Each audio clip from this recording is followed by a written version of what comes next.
Hello student, अब हम ISO 14001 मानक को समझेंगे। प्रमाणीकरण की आवश्यकता। ISO 14000 का जो मुख्य उद्देश्य है प्रमाणीकरण की आवश्यकता। हमें क्यों प्रमाण की आवश्यकता क्यों होती है? किसी भी संस्था को उक्त प्रमाण पत्र लेने की आवश्यकता निम्न कारणों से होती है, जैसे बीमा संबंधी खतरों में कमी करने के लिए, ग्रीन कॉरपोरेट इमेज को उभार कर शेयर प्राप्त करना, और गिरफ्तारी अथवा अभियोग के खतरे में कमी करना, कीमत घटाना, अधिक नियमानुसार निवेश करना। इसमें और भी विभिन्न अनुच्छेद हैं, डिफरेंट क्लॉसेज हैं। जैसे पहला है सामान्य अनुच्छेद, जनरल क्लॉज। सामान्य अनुच्छेद में पर्यावरण प्रबंध पद्धतियों के उद्देश्यों को उल्लेख किया गया है। इसके अंतर्गत स्थापना, मासिक प्रगति मीटिंग, सुधार कार्य, मरम्मत, सुधार कार्य एवं प्रबंध सुधार आदि के विषय में जानकारी उपलब्ध कराई गई है। दूसरा अनुच्छेद है योजना अनुच्छेद, प्लानिंग क्लॉज। योजना अनुच्छेद एक निर्देशक के रूप में कार्य करता है। इसमें निम्नलिखित उप अनुच्छेद हैं, जैसे पहला है कानूनी एवं अन्य आवश्यकताओं, और दूसरा है पर्यावरणीय मामले, तीसरा है पर्यावरण प्रबंध कार्यक्रम, चौथा है उद्देश्य एवं लक्ष्य। अब तीसरा अनुच्छेद है नीतिगत अनुच्छेद, जिसे हम पॉलिसी क्लॉज भी बोलते हैं। परिस्थितियों को अपने अनुसार चलाने में सक्षम होने हेतु हमें इस प्रमाण पत्र की आवश्यकता होती है।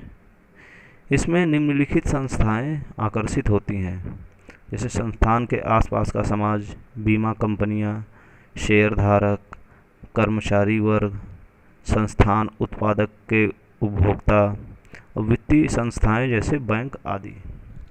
और चौथा क्लॉज है, अनुच्छेद है प्रबंध सुधार अनुच्छेद, मैनेजमेंट रिव्यू क्लॉज। इस अनुच्छेद में किसी संस्थान की प्रगति को मापने एवं उसका आकलन करने में सहायक होने वाली बातों पर विचार किया जाता है। इस कार्य को प्रत्येक तिमाही या छमाही में पूर्ण कर लेना चाहिए। और पांचवा अनुच्छेद है उप अनुच्छेदों को लागू करना, इम्प्लीमेंटेशन ऑफ सब क्लॉज।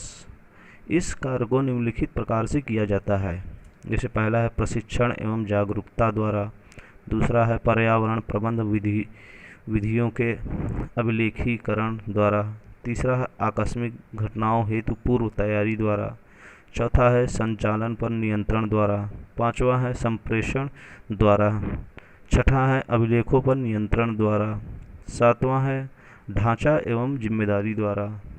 ठीक है। अब छठा अनुच्छेद है जांच एवं सुधार कार्य उप अनुच्छेद, checking and corrective action sub clause.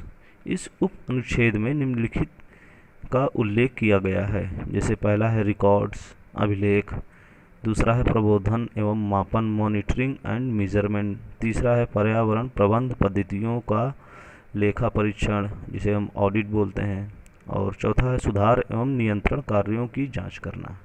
ठीक है। अब ISO 14001 लागू करना, जिसे हम इम्प्लीमेंटेशन ऑफ ISO 14001 बोलते हैं। ठीक है।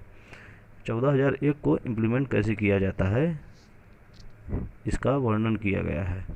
जैसे 14001 लागू कराने के लिए किसी संस्थान को सर्वप्रथम आरंभिक पर्यावरण पुनः निरीक्षण, जिसे हम प्रिपरेटरी इन्वायरमेंटल रिव्यू PER तैयार कर लेना चाहिए।